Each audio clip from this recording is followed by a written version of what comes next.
قوة إلا بالله العلي العظيم. أعوذ بالله من الشيطان الرجيم. بسم الله الرحمن الرحيم. الحمد لله رب العالمين.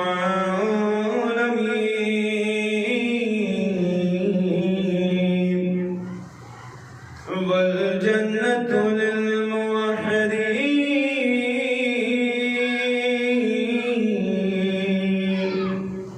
والنار للعاصين.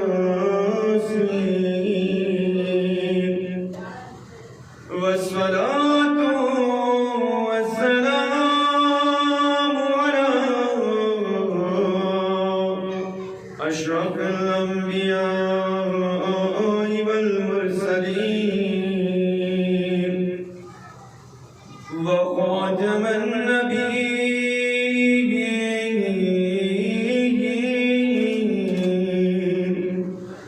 ومولانا ومولى الثقلين جد الحسن والحسين أبي القاسم محمد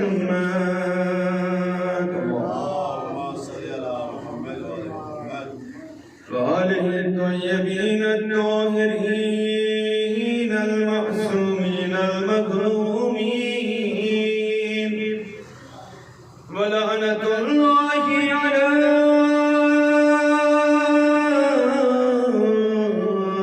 أعدائهم أجمعين من يومنا هذا إلى يوم الدين. أما بعد، بسم الله الرحمن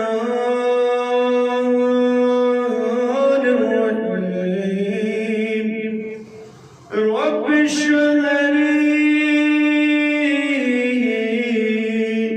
صدري ويسر لي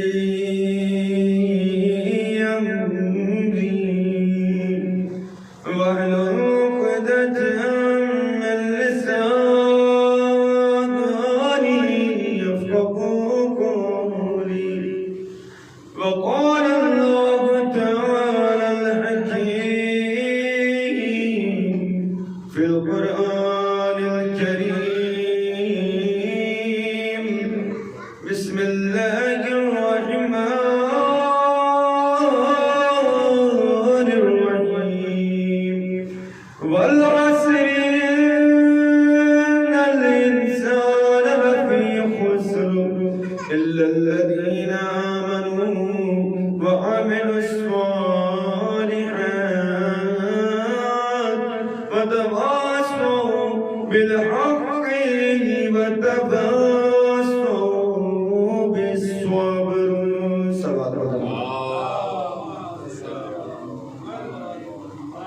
ارباب دانش، معزز سامعین کرام، اہل علم حضرات، جیسا کہ آج نبی محرم ہے، قیامت کی تاریخ اور اس سے بڑھ کر غم کی تاریخ خواتین نہیں ہو سکتا. عمومی طور پر پوری دنیا میں آج کی تاریخ میں جو ذکر کیا جاتا ہے وہ باب الحوائج سرکار حضرت علی اصغر علیہ السلام کا ہے. چھوٹے سرکار باب الحوائج جنہیں ہونے پر شرف حاصل. آج کی مجلس کو اس عزا خانے حضرت زینب کبریٰ سلام اللہ علیہا انہی چھوٹے حضرت سے موسوم و منسوب کرتے ہیں اور اسی کے ساتھ ساتھ ہم دعا کرتے ہیں کہ خدا عالم تمام بانیان اعظم بالخصوص جناب نواب صابر صاحب اور قائم ٹی وی کے تمام اراکین اور اس کو خدم عالم دن دنی رات 24 ترقی عنایت فرمائے. ہر ایک کو دنیا کے ہر تمام آفات و بلیات سے محفوظ رکھے. جتنے بھی مومنین ہیں ان کی ہر طرح کی پریشانی مشکلات کو دور فرمائے. تمام مومنین و مومنات کی صحت و سلامتی کے لیے مل کر صلوات پڑھیں. محمد و آل محمد. ارباب دانش معزز سامعین کرام، میں نے جس سورہ مبارکہ کو سرنامہ سخن قرار دیا ہے وہ قرآن مجید کا سب سے چھوٹا سورہ ہے. سب سے چھوٹا سورہ جسے سورہ عصر کہا جاتا ہے، جس میں پروردگار عالم نے دو چیزوں کی طرف توجہ دلائی ہے. ایک یہ کہ سب سے پہلے خدا نے قسم کھایا والعصر، عصر کی قسم. ان الانسان لفی خسر، بے شک تمام انسان گھاٹے نقصان میں. ان الانسان لفی خسر، جتنے بھی انسان ہیں سارے انسان گھاٹے میں ہیں، نقصان میں. الا الذین آمنوا وعملوا الصالحات، لیکن سوائے ان لوگوں کے کہ جو کہ ایمان لے کر مومن ہیں اور نیک عمل انجام دیتے ہیں، یہ گھاٹے میں نہیں ہے. وَتَوَاصَوْا بِالْحَقِّ وَتَوَاصَوْا بِالصَّبْرِ، اور یہی مومن ہیں جو آپس میں ایک دوسرے کو حق کی اور صبر کی تلقین کیا کرتے ہیں. صلوات پڑھیں محمد و آل محمد. اللہ نگرامی، بس بات کو ہم یہاں سے شروع کریں، بات زیادہ طولانی نہ ہو. کہ دنیا میں ایک اصول ہے، ایک طریقہ ہے کہ انسان قسم اس چیز کی کھاتا ہے کہ جس کی اہمیت اس کے نزدیک بہت زیادہ ہوتی ہے. عام چیزوں کی قسم نہیں کھائی جاتی. قسم اس چیز کی کھائی جاتی ہے کہ جس کی اہمیت ہمارے نزدیک اور جس کے سامنے قسم کھا رہا ہے اس کے نزدیک بہت زیادہ ہوتا، بہت معتبر ہو، ہر ایک اس کو ایکسپٹ کرتا ہو، اس کی فضیلت زیادہ ہو، مرتبہ زیادہ ہو، مقام زیادہ ہو، تو اس چیز کی قسم کھائی جاتی ہے. حالانکہ قسم انسان کو نہیں کھانا چاہیے، روایتوں میں منع کیا گیا، لیکن اگر ضرورت پڑ جائے انسان قسم کھا رہا ہے تو قسم اس چیز کی کھائی جائے گی جو بہت ہی اہم چیز ہے.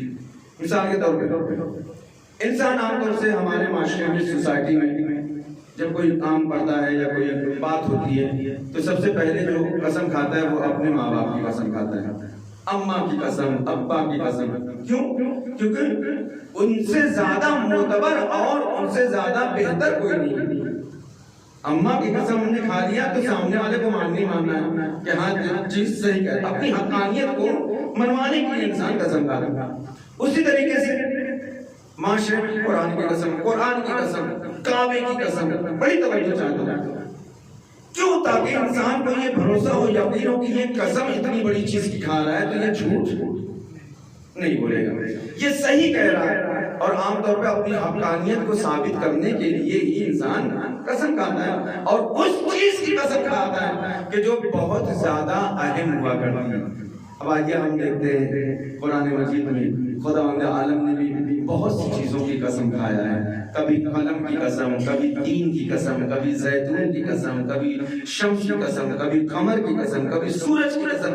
یہ طرح طرح کی قسمیں ہیں کہ جو پروردگار عالم قرآن میں کھا رہا ہے. انہی قسموں میں ایک قسم ہے کہ خدا کہتا ہے والعصر، عصر کے وقت کی قسم. اب ہمیں دیکھنا پڑے گا کہ دنیا میں وہ کون سا عصر کا وقت ہے. روزانہ عصر کا وقت آتا ہے، کیا یہ عصر کا وقت مقصود ہے یا کوئی اور عصر کا وقت ہے؟ پتہ چلا ہر وقت عصر کا مخصوص نہیں ہے، اس سے مراد عصر سے نہیں ہے، ہر وقت کو نہیں کہا جاتا ہے، بلکہ ایک خاص عصر کا وقت ہے کہ جس میں خدا کے خاص بندے نے اپنی قربانی کو پیش کیا ہے، اور اس قربانی کے نتیجے میں خدا نے اس وقت کی قسم کھا کے کہا والعصر ان الانسان لفی خسر. صلوات پڑھے محمد وآل محمد. لہذا خداوند عالم نے اس وقت کی قسم کھایا ہے، عصر کی. اور عصر اب آپ دیکھیں کہ میدان کربلا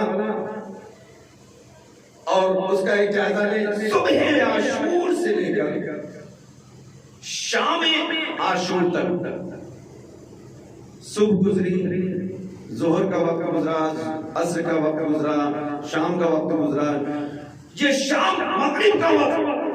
ان تمام اوقات میں جتنے بھی وقت ہیں ان میں ہمیں دیکھنا ہوگا کہ سب سے اہم اور سب سے زیادہ امپورٹنٹ وقت کون سا ہے. بہت توجہ چاہتا ہوں کیونکہ قسم اس کی کھائی جاتی ہے جو بہت زیادہ اہم ہے. کربلا بہت اہم دن ہے، اس سے زیادہ اہم دن کوئی نہیں ہو سکتا ہے. اتنا بافضیلت بابرکت دن ہے کہ جس دن 72 شہداء کی شہادت ہے. بڑی توجہ چاہتا ہوں. لیکن اس پورے دن میں بھی خداوند عالم نے ایک خاص وقت کو معین کیا کہ جسے عصر کا وقت کہا جاتا ہے، اور اس وقت کی قسم کھا کر بتایا کہ دیکھو یہ میرے نزدیک اتنا زیادہ معتبر ہے کہ اس کی قسم کھا کے میں کہہ رہا ہوں کہ یقیناً صرف وہی لوگ کامیاب ہوں گے کہ جو حق اور صبر کی تلقین کرتے ہیں، ایمان لے کر آئے ہیں، مومن ہیں اور نیک اعمال بجا لاتے ہیں. لیکن ان کے علاوہ جتنے بھی لوگ ہیں سب گھاٹے میں ہیں. پتا چلا اب ہمیں دیکھنا ہوگا وقت عصر کون لوگ ایسے ہیں کہ جو حق کی تلقین کر رہے ہیں، صبر کی تلقین کر رہے ہیں، ایمان کے ساتھ ہے، نیک عمل انجام دے رہے ہیں. بس ہمیں ایک ہی گروہ نظر آیا کہ جو حسین کے ساتھ تھا، جو ایک دوسرے کو صبر کی تلقین بھی کر رہا تھا، حق کی تبلیغ بھی کر رہا تھا، حق کا پیغام بھی سنا رہا تھا، ایمان کے ساتھ بھی تھے، نیک عمل بھی انجام دے رہے تھے. سلوات پڑھتے محمد. اور عصر کا وہ وقت یا علی کبھی کبھی معجزہ ہو جایا کرتا ہے. سلوات پڑھے محمد وآل محمد. اچھا میرے ابھی دوستان اگر آواز سن رہے ہوں تو آ جائیں اس زیادہ خانے میں. خاص آخری مجلس ہوگی کل، ایک آخری مجلس ہے کل، تو خیر عاشور کا دن ہوگا. میری گزارش ہے کہ لوگ آ جائیں، زیادہ دیر کی زحمت نہیں. سلوات پڑھے محمد وآل محمد.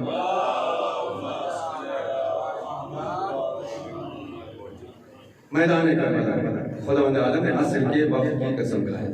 بڑی توجہ چاہتا ہوں. عصر کا وقت کون ہے؟ کیوں امپورٹنٹ ہو گیا ہے عصر کا وقت؟ اس کی وجہ کیا ہے؟ سب سے بڑی وجہ یہ ہے کہ اس وقت حسین نے اپنی قربانی پیش کی. اور کون سی قربانی؟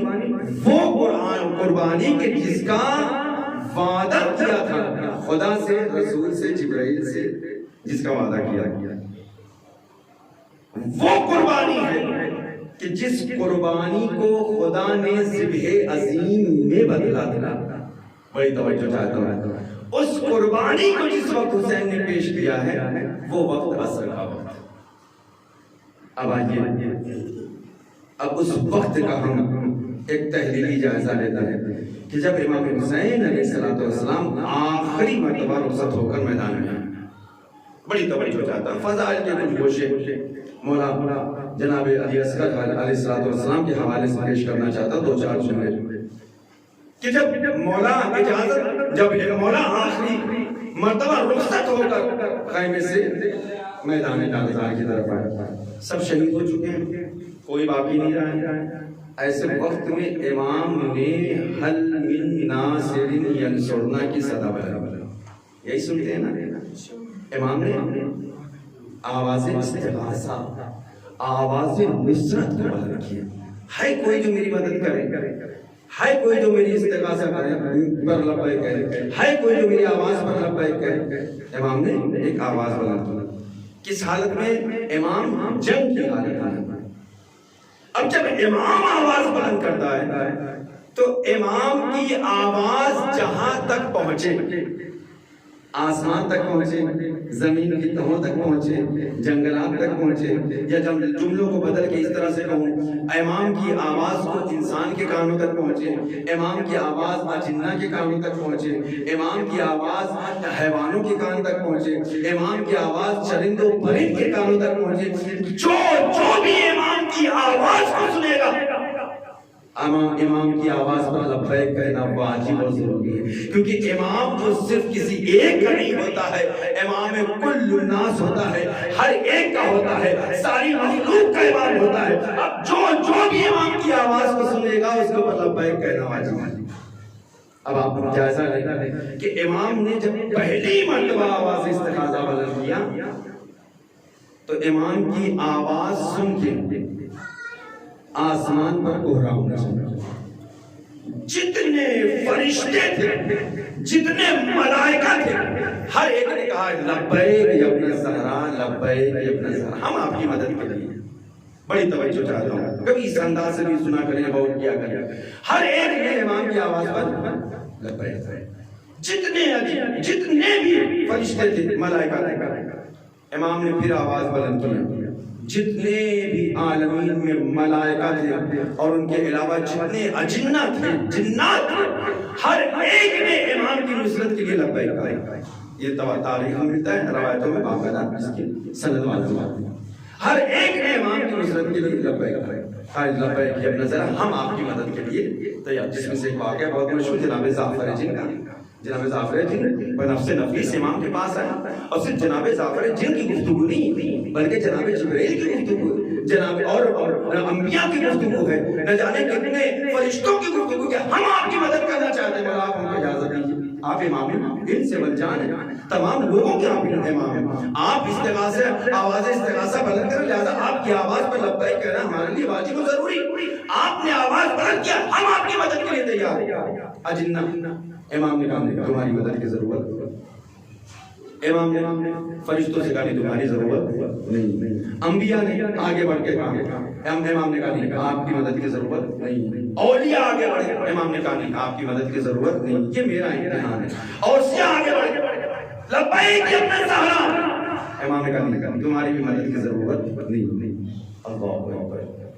تواریخ کہتی ہے کہ ایسے عالم میں جب حسین نے آسمان کی طرف نظر اٹھا کر دیکھا تو ہر طرف فوجیں ہی فوجیں نظر آ رہی تھی، کہیں جناتوں کی فوج تھی، کہیں فرشتوں کی فوج تھی، کہیں اولیاء کی فوج تھی، کہیں اوصیاء کی فوج تھی، کہیں انبیاء کی فوج تھی۔ اللہ اکبر۔ ہر ایک اس چیز پر آمادہ تھا کہ حسین اجازت دے، ہم ان کی نصرت کے لیے آمادہ ہیں۔ اور جناب جعفر جن کی ایک طویل گفتگو ہے امام کے ساتھ، جناب جعفر جن نے کہا کہ نہیں مولانا ہم آپ کی مدد کرنا چاہتے ہیں، آپ اجازت نہیں کہا نہیں جعفر یہ انسانوں کا انسانوں سے مقابلہ ہے، ہم تمہیں اس میں شامل نہیں کر سکتے۔ جعفر جن رونے لگے، گریہ کرنے لگے۔ یہ جعفر جن ہے کہ جنہوں نے اپنی آنکھوں سے پورے واقعات کو دیکھا، اللہ اکبر، اور جنہوں کی عمر بہت زیادہ ہوا کرتی ہے، بہت زیادہ تک زندہ رہتا ہے۔ ہمارے استاد بیان فرماتے ہیں، کہتے ہیں کہ بنارس میں ایک عالم دین ایران سے آیا، یہ ظفر الملت صاحب کے زمانے کی بات ہے۔ شمیم الملت صاحب جو ان کے والد محترم جناب ظفر الملت، جو ظفر الملت صاحب کے بارے میں خود مشہور ہے کہ جو جنوں میں جا کر مجلسیں پڑھا کرتے تھے، بالکل واضح ہے، کئی واقعات ان کے اور خود ان کے فرزند بیان کرتے ہیں، ان کے پوتے بیان کرتے ہیں۔ وہ بیان کرتے ہیں کہ ان کے زمانے میں جو فاطمین ہیں، فاطمین میں آپ جائیے 2 قبریں ملیں گی آپ کو، ایک دروازے میں اندر قبر اور ایک باہر قبر۔ لوگوں نے پوچھا یہ قبر کیسی ہے؟ کہا کہ یہ عالم دین تھے جو اصفہان سے ہندوستان تبلیغ کے لیے آئے تھے۔ بڑی توجہ چاہتے ہیں، ہندوستان تبلیغ کے لیے آئے تھے اور وہ جہاں تبلیغ میں مصروف تھے۔ ایک رات ایسا ہوا کہ انہوں نے کسی نے یہ صلوات پڑھے محمد وآل محمد، ایک اور صلوات پڑھے محمد وآل محمد۔ محرم قریب آیا، ایک شخص آپ کی خدمت میں آتا ہے، کہتا ہے کہ آپ کو ہمارے یہاں مجلس میں خطاب کرنا ہے۔ وہ لے کر گیا آپ کو اپنے ساتھ اور کہا کہ آپ کو مجلس سے خطاب کرنا ہے، پورا عشرہ آپ کو پڑھنا ہے۔ لے کر چلے گئے، ساتھ میں ہو گئے، ان کے ساتھ میں پوری مجلسیں ہوں گی، پڑھتے رہے 1 محرم 2 محرم 3 محرم 4 محرم 5 محرم 6 محرم 7 محرم 8 محرم گزر گئی۔ 9ویں محرم آئی تو ایک شخص آپ کی خدمت میں آیا، کہا کہ دیکھیں آج 9ویں محرم ہے اور 9 محرم اور 10 محرم کو جو مصائب پڑھتے ہیں وہ ہمارے قبیلے کے سردار اس مصائب کو پڑھتے ہیں، وہ مجلس میں خطاب کرتے ہیں. کہا پھر کہا کہ بس آپ شامل ہو جائیے گا مجلس میں، آپ نے اشعار خطابی کیے ہیں اس مجلس میں آپ شامل ہو جائیے، بڑی توجہ چاہتے ہو مجلس میں شامل ہو جائیے. کہا ٹھیک ہے میں مجلس میں شامل ہوئے. تو دیکھا کہ خوبصورت انسان جو ہے شخص جو منبر میں بیٹھا اور جیسے حسین کا نام آیا آنکھوں سے جھرجھر آنسو نکلنے لگے، پورے واقعات کربلا کو عین ہی بیان. وہ جو شخص کا مجلس ختم ہو گئی، جو ان کا خادم تھا، اس سے پوچھا بھائی یہ کون شخص ہے؟ کہا کہ نہیں پہچانا. کہا کہ نہیں ہم نے نہیں پہچانا.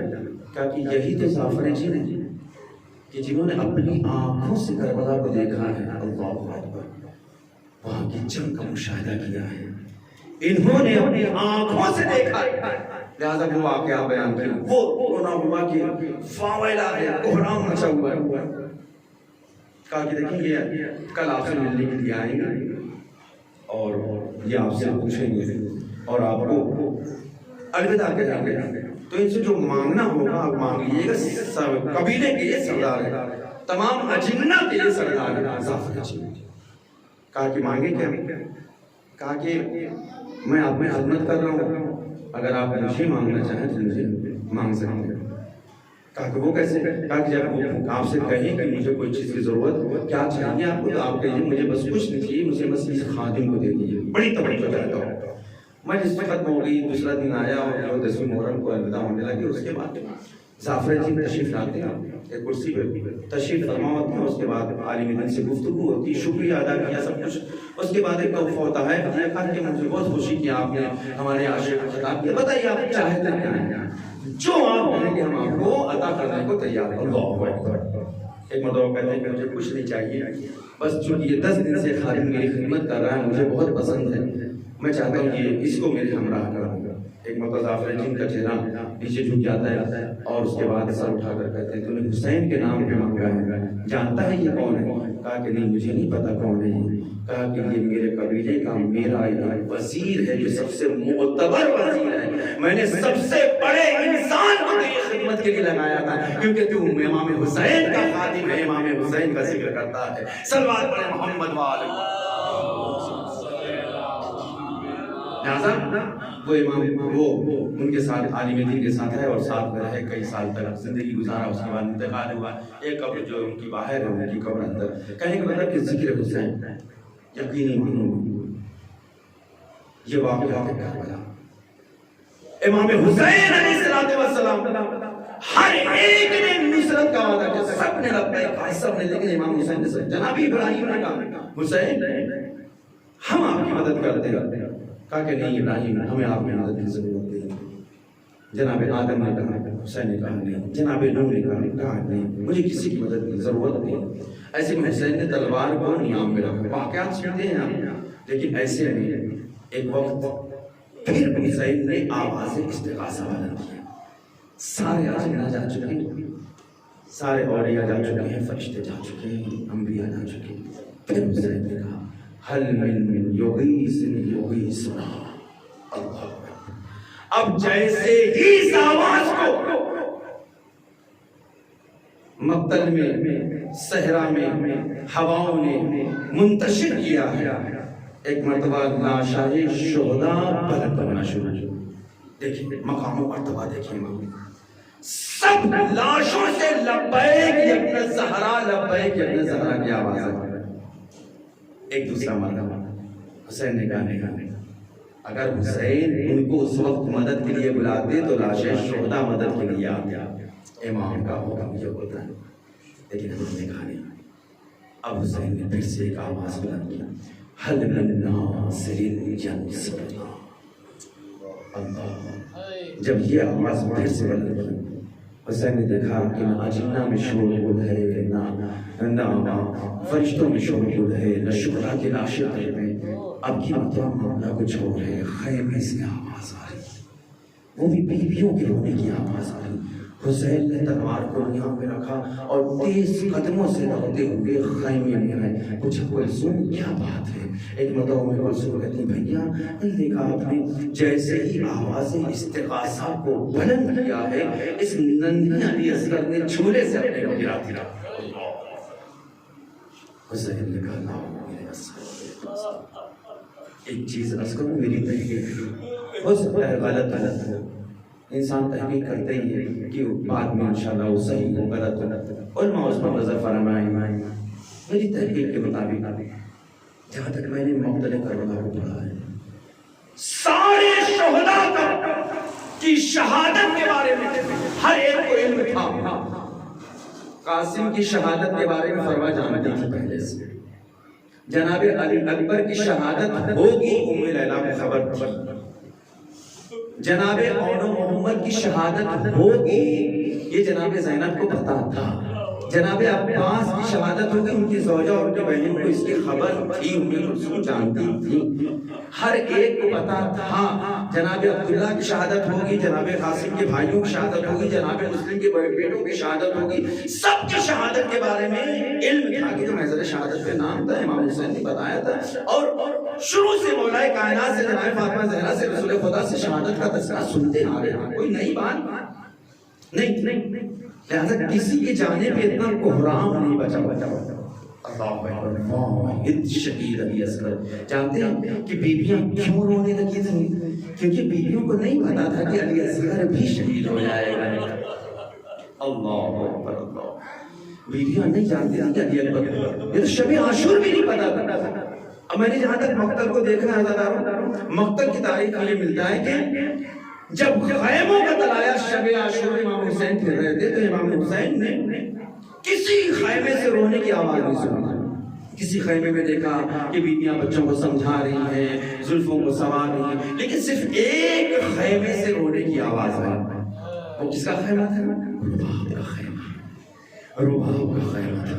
حسین نے جیسے رونے کی آواز سنا ہے نا, حسین جلدی سے رباب کے خیمے میں گئے. رباب آخر کیوں رو رہی ہے؟ رونے کا سبب کیا ہے؟ آخری آنسو کیوں بہا رہی ہے؟ رباب نے بڑی بے کسی سے کہا تھا. لیکن شہادت کا سب کو پتا تھا نا, اب اس کا ثبوت اور اس کی سند یہاں سے ہوتی ہے. رباب نے بڑی بے بسی سے کہا مولا مجھے پتا ہے کہ کل قاسم شہید ہو جائیں گے, فروا سرخرو ہو جائے گی, اونو محمد شہید ہوں گے, زینب سرخرو ہوگی, علی اکبر شہید ہوں گے, لیلا سرخرو ہوگی. میرے پاس آئی ہے یا میں پیش کیا کروں. جانتے ہیں صدروں جیسی رباب نے کہا. حسین کی آنکھوں سے آنسو بہنا شروع. حسین نے سر کو جھکایا اور سر جھکائے ہوئے خیمے سے باہر نکلتے ہوئے حسین نے کہا رباب صبر کرو. پہلا جملہ رباب صبر کرو, اور دوسرا جملہ حسین نے کیا کہا؟ حسین نے کہا رباب یہ شب عاشور جتنا ہو سکے علی اصغر کی خدمت کرنا چاہتی ہو کر لو. لیکن حسین نے شب عاشور بھی یہ نہیں بتایا رباب کو کہ تیرا ششماہا بھی شہید ہو جائے گا, تیرا ششماہا بھی تیر کا نشانہ بنے گا. اے عزاداروں کسی کے خواب و خیال میں نہیں کہا کہ علی اصغر جیسا مجاہد بھی شہید ہو جائے گا, 6 ماہ کا بچہ بھی شہید ہو جائے گا. یہی وجہ ہے کہ جب حسین نے آواز استغاثہ بلند کیا هل من ناصر ینصرنا, جب علی اصغر نے اپنے آپ کو جھولے سے گرایا بیویاں رونے لگی ہائے علی اصغر بھی شہید ہو گئے. جزاکم ربکم خیر الجزا. عزاداروں بس 2 جملے سن لو بس. مولا باب الحوائج جناب علی اصغر کے حوالے سے عزاداروں تمام شہداء میں اور علی اصغر کی شہادت میں بڑا فرق. بس سن لو عزاداروں, مصائب تو بہت سنتے ہو, شاید فضائل کے گوشے نہ سنے اور غور نہ کیا ہو. ہاں عزاداروں تمام شہداء میں جو مقام و مرتبہ جناب علی اصغر کا ہے وہ شاید کسی شہید کا نہیں. وہ کیسے؟ واحد شہید علی اصغر ہیں. ہر شہید نے اپنی شہادت کی نیت خود کیا, لیکن علی اصغر کی شہادت کی نیت حسین نے کیا. حسین نے علی اصغر کی شہادت کی نیت کیا. علی اصغر چھوٹے ہیں, ابھی چشمائے ہیں, بچے. واحد شہید علی اصغر ہے جناب عباس کے علاوہ کہ جن کو باب الحوائج کہا گیا. ان اتنے چھوٹے شہیدوں میں کوئی ایسا نہیں ہے کہ جس کو باب الحوائج کہا جائے، یا عباس کے علاوہ 72 شہداء میں کوئی نہیں کہ جس کو باب الحوائج کہا گیا۔ اللہ اکبر۔ علی اصغر کو پہچانے، علی اصغر ہیں کون؟ علی اصغر وہ ہیں کہ کربلا کے میدان میں سب سے کم سن شہید ہیں۔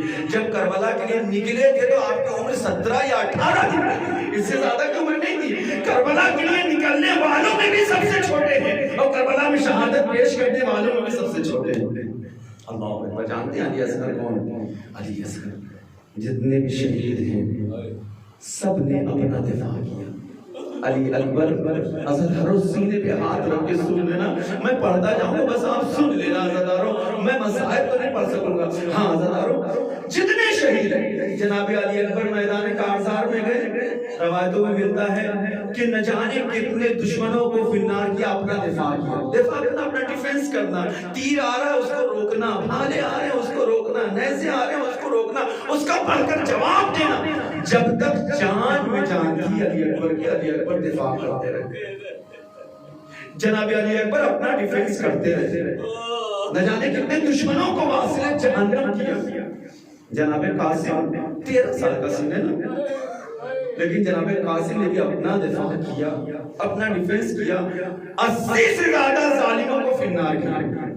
جتنے بھی شہید کربلا میں، جناب اون محمد کو جواب ہی نہیں ملتا، جناب اون محمد کو پسر سعد کے خیمے تک پہنچ گیا، اور اتنا شدید حملہ کیا کہ فوجی اشقیاء گھبرا گئے۔ اپنا ڈیفنس کیا، اپنا دفاع کیا، تیروں کو روکا، بھالوں کو روکا، نیزوں کو روکا۔ جتنے شہید، کتنے شہید کا میں تذکرہ کروں، 72 شہداء ہیں، سب کی تاریخ اٹھا کے دیکھیں، ہر ایک نے اپنا دفاع کیا۔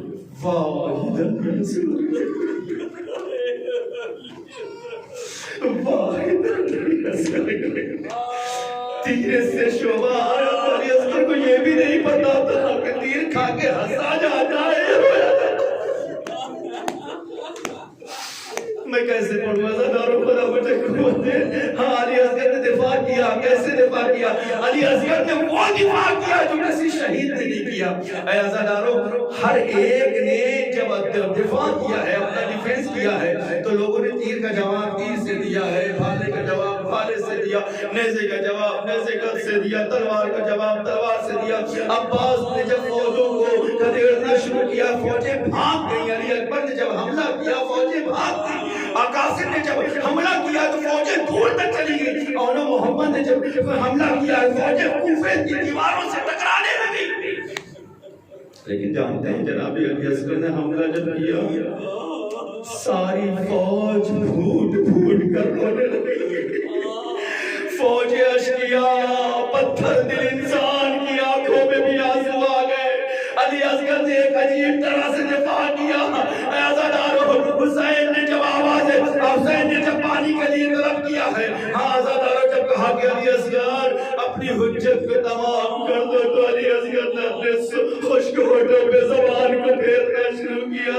ادھر فوج اشقیاء دیکھ رہی تھی، جیسے ہی علی اصغر کے اس حملے کو فوج نے دیکھا، برداشت نہ کر سکی، ہر ایک رونے لگا، کوہرام مچ گیا۔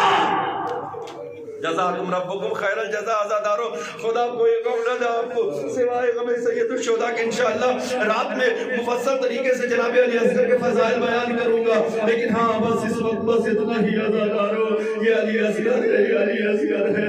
ایسا دفاع کیا، فوج رونے لگی، پھوٹ پھوٹ کر رونے لگی، آنسو بہانے لگی۔ اس منظر کو پسر سعد نے دیکھا، ایک مرتبہ کھلبلی مچ گئی، کہتا آئینہ آئینہ برملا، آئینہ برملا، اقدا کلام الحسین، برملا کہا ہے حسین کے کلام کو قطع کر دے۔ جزاکم جزاکم ربکم خیر الجزا عزادارو۔ لیکن ہاں یہ بھی ایک بات ہے، جتنے بھی شہید ہیں نا، ان شہیدوں میں علی اصغر کے لیے جو تیر استعمال ہوا وہ کسی کے لیے برملا کہتا ہے میں نے وہ تیر استعمال کیا۔ عربوں میں تیر ہوا کرتے تھے عزادارو، ہاں چڑیے کا شکار کرنے کے لیے تیر الگ ہوتے تھے، ہاں حیوانوں کا شکار کرنے کے لیے تیر الگ ہوا کرتے تھے، خونخوار جانوروں کا شکار کرنے کے لیے تیر الگ ہوتے تھے، انسانوں کے لیے تیر الگ بنائے جاتے تھے۔ ہاں عزادارو کربلا میں جو تیر استعمال کیا، علی اکبر پہ جو علی اصغر پہ جو تیر چلایا وہ کوئی معمولی تیر نہیں تھا. اس تیر سے ہم جانوروں کا شکار کرتے تھے. جانور کو تیر پڑتا تھا وہ جانور وہی گر جاتا تھا. ہے جزاکم ربکم خیر الجزاء. علی اصغر آپ نہیں سمجھ، علی اصغر کو جب تیر سے شعبہ لگا، علی اصغر کا گلا چھلا، باپ کے ہاتھوں پہ تھے منقلب ہو. یعنی تیر کا وزن اتنا تھا باپ کے ہاتھوں پہ سنبھل نہ سکے. علی اصغر کا جسم پلٹ گیا. ہاں جزاکم ربکم خیر الجزاء. لیکن یہی وجہ ہے شاید جتنے بھی شہید ہوئے ان کو ذبح کیا گیا، ان کو شہید کیا گیا تلواروں سے، نیزوں سے، بھالوں سے، شمشیروں سے، خنجر سے گلا کاٹا گیا. واحد شہید علی اصغر ہے جن کو ذبح نہیں کیا گیا، بلکہ جس طرح اونٹوں کو نہر کیا جاتا ہے نیزوں بھالوں تیروں سے، علی اصغر کو نہر کیا گیا. اسی لیے ماں نے آواز دی، اے میرے لعن اصغر، کیا تیرے بچوں طرح بھی علی اصغر کو نہر کیا جاتا ہے؟ جزاکم ربکم خیر الجزاء. قیامت آ گئی. لیکن شاید میں نے غلط کہا آزادارو. ہاں ہر شہید جتنے ہیں کربلا میں نا سب کو ذبح کیا، لیکن واحد علی اصغر ہے جن کو نہر بھی کیا گیا، ذبح بھی کیا گیا. وہ کیسے آزادارو؟ بس مسائل تمام ہو گئے. دعائیں مانگ لینا. اے آزادارو، باب الحوائج کے مسائل ہیں، دعائیں ضرور قبول ہوتی ہے. دعائیں مانگ لینا. میری ماں پہلے سن رہی ہے نا، بس برداشت کر لینا. اے عزادارو، ایک مرتبہ جب تمام شہداء شہید ہو چکے، ظالموں نے سب کے سروں کو قلم کر دیا، پسر سعد نے آواز دی، ارے حسین، آخری وقت میں ایک بچے کو لے کر آئے تھے، وہ بچہ کہاں ہے؟ وہ دکھائی نہیں دیتا. اب عزادارو جانتے ہو، ہاں ادھر سے فوجی اشیاء ہاتھوں میں بھالے لیے ہوئے، ہاتھوں میں نیزے ہوئے لیے ہوئے نرم زمین تلاش کر رہے ہیں. کسی نے کہا حسین نے پشت خیمہ علی اصغر کو قبر میں دفن کر دیا تھا. خدا کسی ماں کو یہ منظر نہ دکھائے جو رباب نے دیکھا. عزادارو قیامت آ گئی. ایک مرتبہ نیزے و بھالے زمین میں گاڑتے ہوئے ظالم آگے بڑھ رہے تھے. ماں دعا کر رہی تھی، میرے اللہ، میرے اصغر کی لال، میرے اللہ، میرا ننھا اصغر، فضا کا رباب تیرے اصغر کی خیر. جزاکم ربکم خیر الجزاء. بس عزادارو مجلس تمام ہو گئی. ایک مرتبہ ماں کی آنکھوں نے ایک عجیب منظر دیکھا. ذباب نے دیکھا، ظالم نے ایک نیزہ زمین میں بے بس کیا. جب نیزہ نکالا، علی اصغر کا جسم نازنین نیزے کے ساتھ باہر آیا. سن نہ سکو گے عزادارو، ایک مرتبہ ظالم نے علی اصغر کے ننھے سے سر کو پکڑا، خنجر نکالا، علی اصغر کے سر کو قلم کر دیا. ماں چیختی رہی، چلاتی رہی، ہائے میرا اصغر، ہائے میرا بیٹا، ہائے میرا اصغر، تجھے نہر بھی کر دیا، شہید بھی کر دیا. اے علی اصغر، ماں اجڑ گئی، رباب برباد ہو گئی. ماں کی آنکھوں کے سامنے تیرے سر کو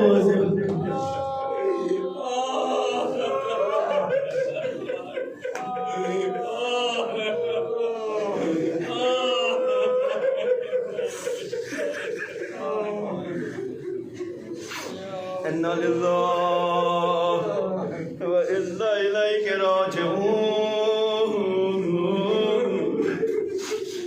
پھر ذنب قضائی وتسلیم یا اللہ، یا اللہ، یا اللہ، یا اللہ، یا رحمن یا رحیم یا مقلب القلوب یا حمید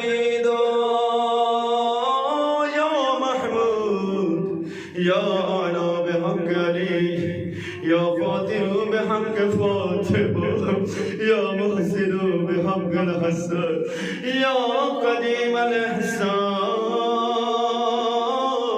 بحق الحسین ذات الشان وبحق الائمة التسعة الطاهرين من ذرية الحسين علیہم الصلاة والسلام۔ بارک بحق چار معصومین ہماری اس عبادت کو قبول فرما۔ اے میرے اللہ، ہم میں جو بیمار ہیں انہیں شفاء کامل و عاجل عنایت فرما۔ اے میرے اللہ، ہمارے ملک عزیز ہندوستان کی ہر طرح سے حفاظت فرما۔ اے میرے اللہ، ہماری سرحدوں کی حفاظت فرما۔ جہاں کہیں بھی مسلمان آنے عالم ہے، ان کی جان مال عزت و آبرو، ان کی ناموس اور بچوں کی حفاظت فرما۔ بالخصوص شیعیان افغانستان، ان کی جان مال عزت و آبرو، ان کی ناموس اور بچوں کی حفاظت فرما۔ میرے اللہ، تیری بارگاہ میں دعا یہ ہے کہ یوسف زہرا فرزند زہرا امام عصر کے ظہور میں تاجیل فرما، اور ہم سب کو ان کے اعوان و انصار میں شمار فرما۔ ربنا تقبل منا انک انت السمیع العلیم۔ انہی آنسوؤں کے ساتھ آپ مل جل کر امام زمانہ اجل اللہ تعالیٰ فرج شریف کی ظہور کی دعا کریں۔ بسم اللہ الرحمن الرحیم۔ اللہم کل ولیک الحجۃ ابن الحسن صلواتک وعلی آبائه فی هذه الساعة وفی کل ماشاءاللہ ولیہ